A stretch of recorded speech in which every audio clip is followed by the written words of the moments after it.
দেশে ফিরেছেন প্রধানমন্ত্রী শেখ হাসিনা।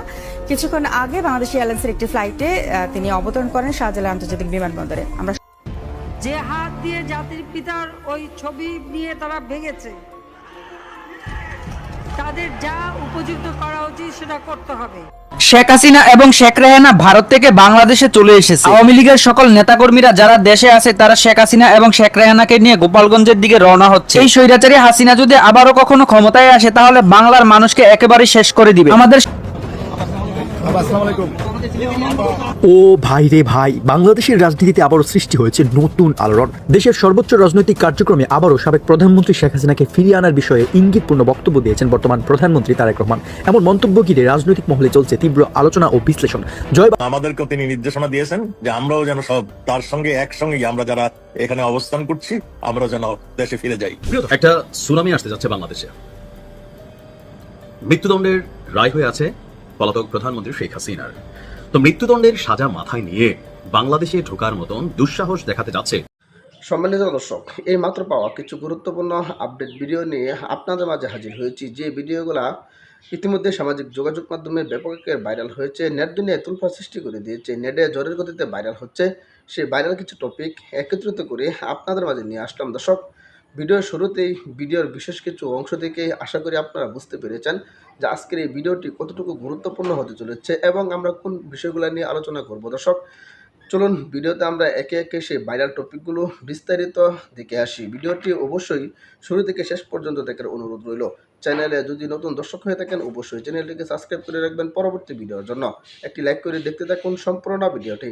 দেশে চলে এসেছে। আওয়ামী লীগের সকল নেতাকর্মীরা যারা দেশে আছে তারা শেখ হাসিনা এবং শেখ রেহানাকে নিয়ে গোপালগঞ্জের দিকে রওনা হচ্ছে। এই স্বৈরাচারী হাসিনা যদি আবারও কখনো ক্ষমতায় আসে তাহলে বাংলার মানুষকে একেবারে শেষ করে দিবে। আমাদের সাধারণ মানুষের দাবি এই স্বৈরাচারী হাসিনাকে যত দ্রুত সম্ভব আইনের আওতায় আনতে হবে। দীর্ঘ 17 বছর ক্ষমতায় থেকে যত অন্যায় করেছে সকল কিছুর শাস্তি দিতে হবে তাকে। যারা যারা চান স্বৈরাচারী হাসিনার বিচার করা হোক তারাই এই ভিডিওতে লাইক দিয়ে ভিডিওটা বেশি বেশি করে শেয়ার করে দিবেন।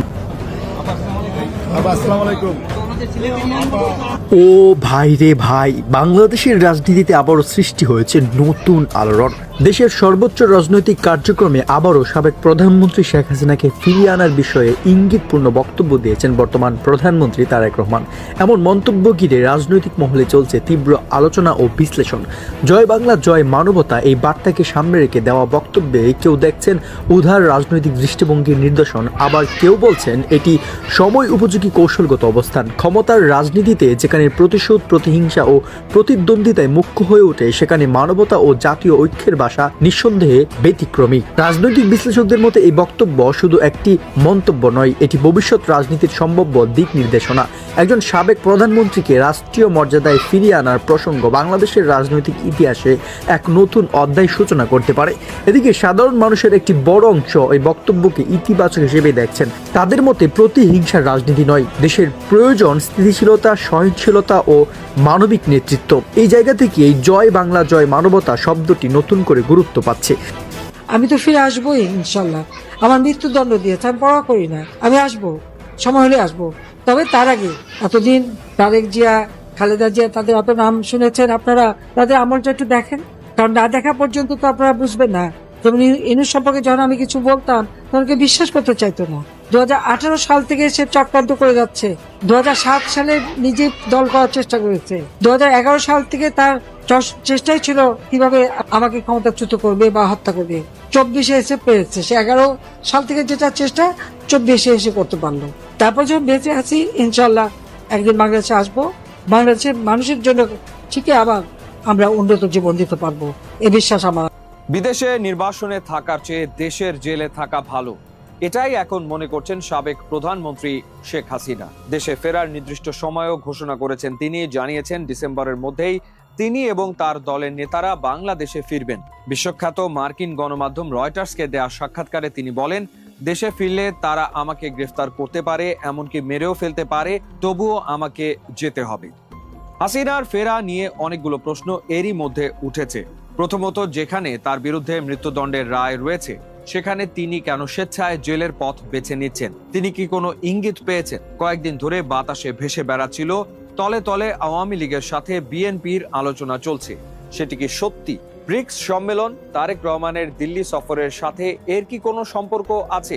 প্রথমে জানা যাক শেখ হাসিনা কি বলছেন। তিনি বলছেন তিনি ইতিমধ্যে ভার্চুয়ালি 125টি সংসদীয় আসনের নেতাকর্মীদের সাথে বৈঠক করেছেন। দলের নেতাকর্মীদের নামে হাজার হাজার মামলা রয়েছে, অনেকেই আত্মগোপনে। তিনি নিজে দেশে ফিরে গ্রেফতার হলে দলের তৃণমূল কর্মীরা আবার মাঠে নামার সাহস পেতে পারে।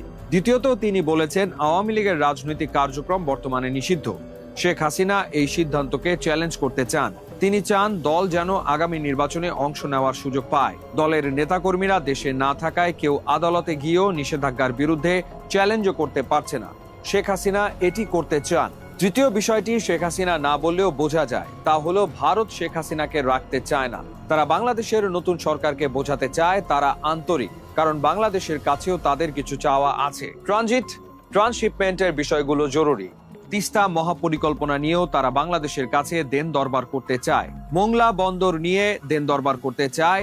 এছাড়া বাংলাদেশের ব্রিক্স প্লাসে যোগ দেয়া, তারেক রহমানের ব্রিক্স শীর্ষ সম্মেলনে যোগ দেওয়া, এগুলো নিয়ে কথা আছে। বিশেষ করে সেপ্টেম্বরে ব্রিক্স সম্মেলনে তারেক রহমানের যোগ দেওয়ার কথা অনেকেই বলছেন, কিন্তু ভারত এখনো তাকে সেখানে আমন্ত্রণ জানায়নি। 2023 সালের ব্রিক্স সম্মেলনে শেখ হাসিনা অংশ নিয়েছিলেন।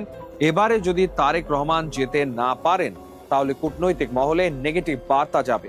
বাংলাদেশ ব্রিক্স প্লাসের সদস্য হতে চায়, সেই সম্ভাবনাতেও ধাক্কা লাগবে। তারেক রহমানকে ভারত তখনই স্বাগত জানাবে যখন বাংলাদেশে ভারতের স্বার্থ রক্ষা হবে। সেখানে আওয়ামী লীগ ভারতের দীর্ঘদিনের পুরনো মিত্র, সুতরাং তারা এই বিষয়টি নিয়ে খেললে অবাক হবার কিছু থাকবে না। কিন্তু সরকারের সাথে কোনো সমঝোতা ছাড়া শেখ হাসিনা কি দেশে ফিরতে পারবেন? কয়েকদিন আগেই ভারতের গণমাধ্যম এনডিটিভির সাথে সাক্ষাৎকারে শেখ হাসিনাকে প্রশ্ন করা হয়, বাংলাদেশের ক্ষমতাসীন বিএনপির সাথে আওয়ামী লীগের গোপন আলোচনা চলছে, সেখানে কোনো সমঝোতা হয়েছে কিনা। শেখ হাসিনা গোপন আলোচনার কথা পুরোপুরি অস্বীকার করেন। তিনি বলেন আওয়ামী লীগকে রাজনীতি করতে দিতে হবে, এখানে গোপনের কিছু নাই, এটা পরিষ্কার এবং প্রকাশ্য বিষয়। আজকে রয়টার্সের সাথে সাক্ষাৎকারেও শেখ হাসিনা বলেছেন গণতন্ত্র, ভোটাধিকার, আওয়ামী লীগের রাজনৈতিক অধিকার এবং ন্যায় বিচার কোনো গোপন আলোচনার বিষয় নয়। তিনি অস্বীকার করলেও এটা কিন্তু নিশ্চিতভাবে বোঝা যাচ্ছে বাতাসে এই গোপন আলোচনার কথা ভাসছে।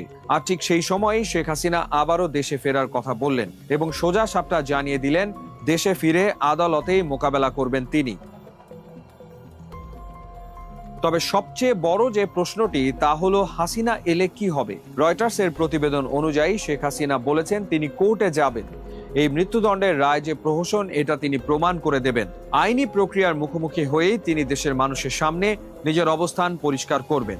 একই সাথে যুক্তরাজ্য ভিত্তিক ল ফার্ম কিংসলি ন্যাপোলির মাধ্যমে তিনি ট্রাইব্যুনালে চিঠি পাঠিয়ে এই বিচার প্রক্রিয়াকে আন্তর্জাতিক আইনের পরিপন্থী বলে দাবি করেছেন। যদিও ট্রাইব্যুনালের চিফ প্রসিকিউটর মোহাম্মদ আমিনুল ইসলাম জানিয়েছেন ওই ল ফার্মের প্রাতিষ্ঠানিক কোনো অস্তিত্ব তারা অনলাইনে খুঁজে পাননি। এই মুহূর্তে শেখ হাসিনার ফেরার পথে প্রথম বড় বাধা হলো তার কোনো পাসপোর্ট নেই। তবে তিনি দেশে আসতে চাইলে বাংলাদেশ হাই কমিশন তাকে পাসপোর্ট বা ট্রাভেল। দর্শক, আশা করি সকলে পুরো ভিডিওটি দেখলেন। এই ভিডিও সম্পর্কে অবশ্যই আপনাদের মতামত ভিডিওর কমেন্ট বক্সে লিখে জানাবেন। দর্শক, এই ধরনের প্রতিনিয়ত আপডেট ভিডিওগুলো সবার আগে পেতে অবশ্যই চ্যানেলটিকে সাবস্ক্রাইব করে পাশে থাকা বেল বাটনটি অন করে রাখবেন পরবর্তী ভিডিওগুলো সবার আগে পাওয়ার জন্য। আজকের মতো ভিডিওটা এখানে শেষ করলাম। দেখা হচ্ছে পরবর্তী কোনো এক নতুন ভিডিওতে। সেই পর্যন্ত ভালো থাকবেন, সুস্থ থাকবেন, এই কামনা করে বিদায় নিলাম। আসসালামু আলাইকুম ওয়া রাহমাতুল্লাহ।